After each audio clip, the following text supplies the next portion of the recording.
The redistricting process is all about redrawing the district lines that elect our legislators.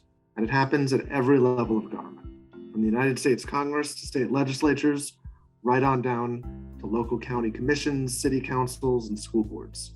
It's incredibly important because the configuration of the district lines determines who gets to vote for which candidates. And the process happens once every 10 years, right after the United States Census is complete and we have new data. That's when this process happens. That's when state legislatures and local governments across the country undertake the redistricting process. We're in the middle of it right now, and the lines that are drawn will be with us for the next 10 years. Data from the census provides the building blocks for the redistricting process.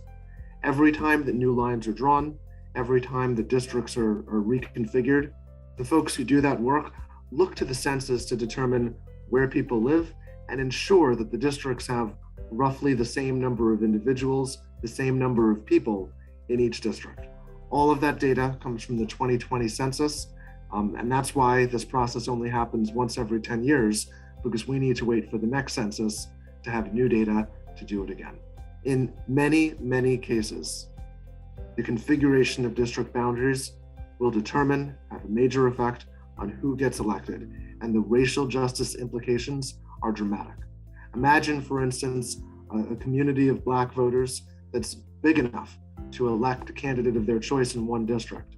But if that community is fractured, is split across multiple districts, those voters won't have any opportunity to elect candidates of their choice in any of those districts. On the other hand, imagine that there's a significant Black community that might have enough voters to elect candidates in multiple districts, but they're packed into just one district that might be 80% or 75% Black. The result is that those Black voters might get one representative, but don't have any ability to elect candidates of their choice in other districts. That's why this process is so important. It has a direct effect on who's going to be represented, on what type of representation voters will get, and the outcome of this process will be with us for 10 years, because that's how often redistricting takes place. This redistricting cycle is unlike any other that we've been through in any of our lifetimes. Back in 1965, the United States Congress passed the Voting Rights Act, which is one of the most significant pieces of civil rights legislation in our nation's history. The crown jewel of our civil rights laws was Section 5 of the Voting Rights Act, which established pre-clearance.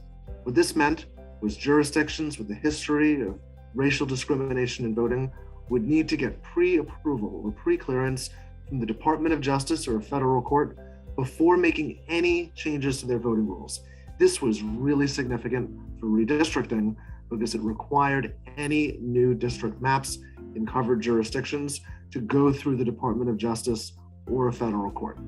Now, in 2013, the United States Supreme Court in Shelby County versus Holder struck down the pre-clearance provisions that determined which jurisdictions would be covered, which effectively rendered pre-clearance ineffective. This is really important for redistricting because this will be the first redistricting cycle since the passage of the Voting Rights Act in 1965, where we do not have the protection of pre-clearance. And we're seeing the effects of this across the country with maps that are being enacted that weaken Black political power, that fail to ensure that Black voters have a voice and have an opportunity to be heard in the process and an opportunity to elect candidates of their choice. So it's deeply concerning. The loss of Section 5 and the implications for redistricting are really quite significant. That's why it's so important for everyone to get involved in this process, make sure that voices are heard, show up to meetings, testify before redistricting committees at every level of government.